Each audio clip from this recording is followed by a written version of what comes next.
வீரப்பன் இந்தியாவின் most wanted criminal part 3. முதல் கொலை என் கும்பல் உருவானது.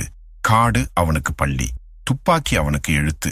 ஆனா இதுவரை அவன் வேட்டையாளுதான். கிரிமினல் லிஸ்ட்ல அவன் பெயர் வர காரணம் ஒரு சம்பவம். அவன் வயசு 17. மாமனார் முத்தையாவோட சேர்ந்து சந்தனம் எடுத்து போறான். அப்போ ஒரு காட்டுத்துறை அதிகாரி அவங்க பார்த்துட்டான். நிக்க என்று கத்தினான் அந்த அதிகாரி. அதுக்கு பிறகு என்ன நடந்தது தெரியுமா? அந்த ராத்திரி அந்த அதிகாரி வீட்டுக்கே போகவில்லை. அதுதான் வீரப்பன் செய்த முதல் மனித கொலை. அந்த ஒரு சம்பவம் அவன் வாழ்க்கையை தலைகீழா மாற்றிச்சு. அதுக்கப்புறம் அவன் தனியா இல்ல, கும்பல் உருவானது. அவனோட ஆரம்ப குழு மாமனார் முத்தையா, அத்திகூடு ராமசாமி, சீனு மற்றும் சில டிரைபல் பாதை காட்டினவர்கள். இவங்க கையில இருந்தது துப்பாக்கிய மட்டும் இல்ல, காட்டோட ஒவ்வொரு மூளை பாதையும் தெரிஞ்சவர்கள். அவங்க ஒரு நம்பிக்கை மட்டும்.